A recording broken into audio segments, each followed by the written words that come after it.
Mr. Nixon, would you like to comment on that statement? I have no comment. The next question, Mr. Novin. Mr. Vice President, your campaign stresses the value of your 8-year experience, and the question arises as to whether that experience was as an observer or as a participant or as an initiator of policy making. Would you tell us, please, specifically what major proposals you have made in the last... Difficult to cover them in 2.5 minutes. I would suggest that these proposals could be mentioned. First, after each of my foreign trips, I have made recommendations that have been adopted.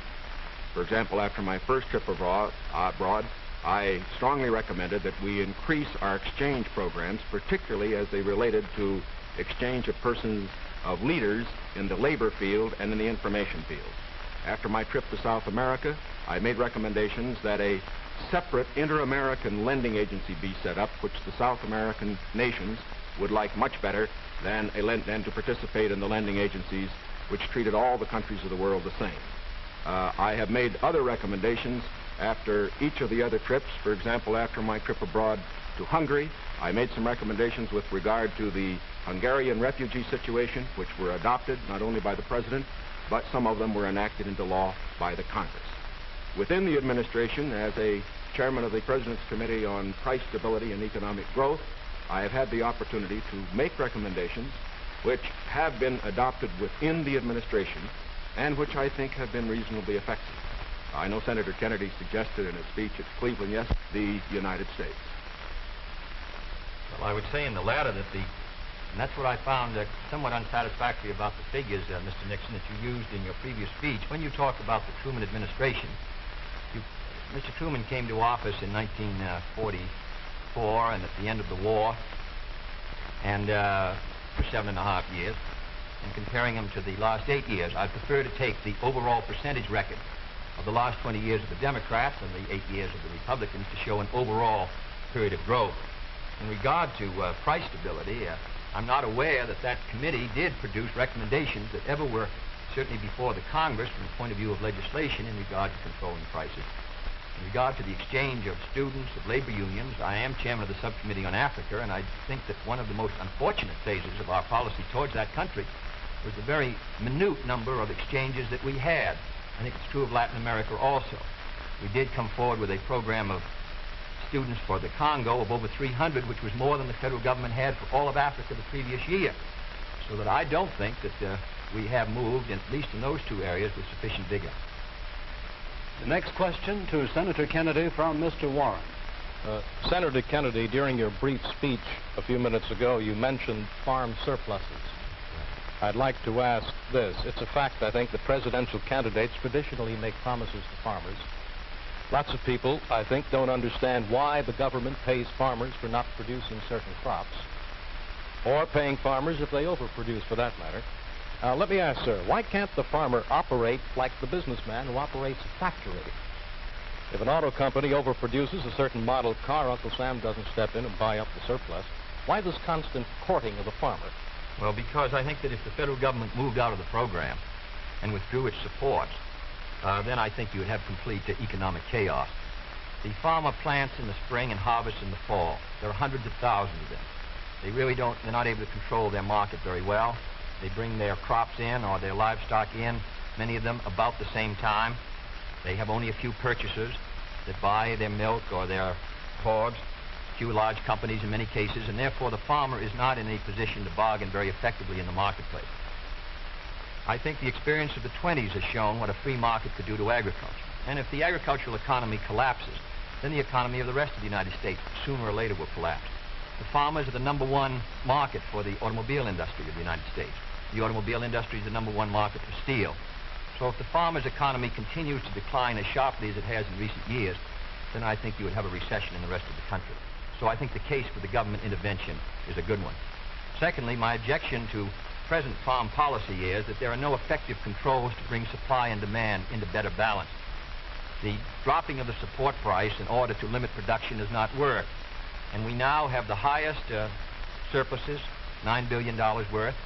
We've had a higher tax load from the Treasury for the farmer in the last few years with the lowest farm income in many years. I think that this farm policy has failed. And my judgment, the only policy that will work will be for effective supply and demand to be in balance, and that can only be done through governmental action. I therefore suggest that in those basic commodities which are supported, that the federal government, after endorsement by the farmers in that commodity, attempt to bring supply and demand into balance, attempt effective production controls so that we won't have that 5 or 6% surplus which breaks the price 15 or 20%. I think Mr. Benson's program has failed. And I must say, after reading the Vice President's speech before the farmers as he read mine, I don't believe that it's very much different from Mr. Benson. I don't think it provides effective governmental controls. I think the support prices are tied to the average market price of the last 3 years, which was Mr. Benson's theory. I therefore do not believe that this is a sharp enough breach with the past to give us any hope of success for the future. Mr. Nixon, comment? I, of course, disagree with Senator Kennedy insofar as his suggestion as to what should be done on the farm program.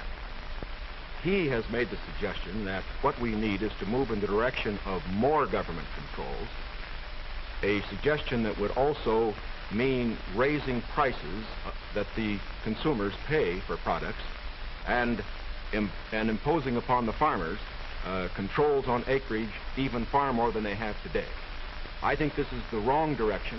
I don't think this has worked in the past. I do not think it will work in the future. The program that I have advocated is one which departs from the present program that we have in this respect. It recognizes that the government has a responsibility to get the farmer out of the trouble he presently is in because the government got him into it. And that's the fundamental reason why we can't let the farmer go by himself at the present time. The farmer produced these surpluses because the government asked him to through legislation during the war.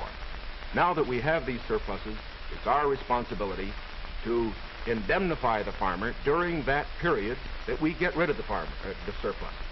Until we get the surpluses off the farmer's back, however, we should have a program, such as I announced, which will see that farm income holds up. But I would propose holding that income up, not through a type of program that Senator Kennedy has suggested that would raise prices, but one that would indemnify the farmer, pay the farmer in kind from the products which are in surplus. The next question to Vice President Nixon from Mr. Van Oker. Mr. Vice President, since the question of executive leadership is a very important campaign issue, I'd like to follow Mr. Novin's question. Now, Republican campaign slogans, you see them on signs around the country, as you did last week, say, "It's experience that counts." That's over a picture of yourself, sir, implying that you've had more governmental executive decision-making experience than your opponent. Now, in his news conference on August 24th, President Eisenhower was asked to give one example of a major idea of yours that he adopted. His reply was, and I'm quoting, "If you give me a week, I might think of one. I don't remember."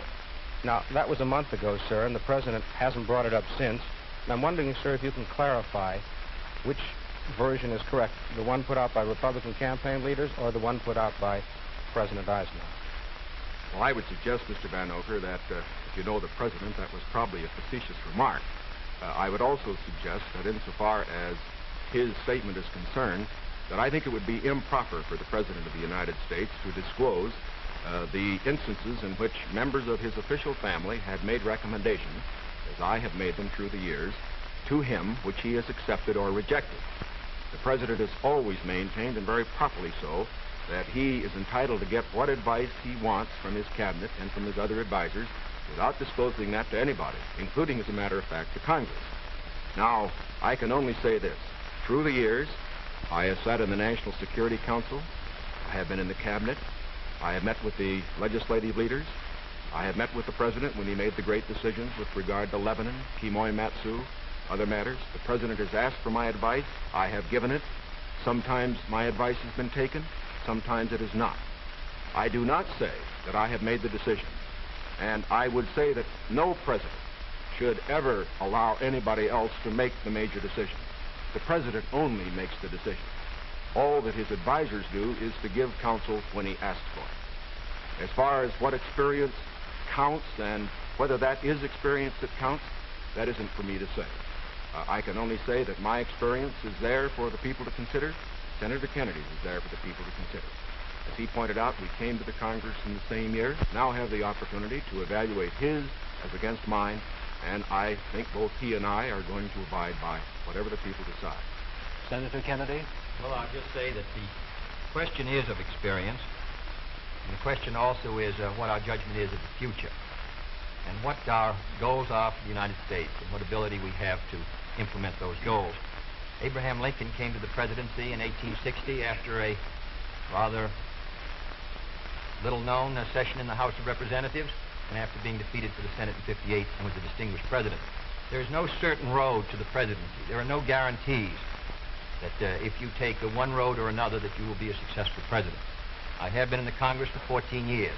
I have voted in the last 8 years, and the Vice President was presiding over the Senate, which candidate and which party to meet the problems that the United States is going to face in the 60s. The next question to Senator Kennedy from Mr. Novus.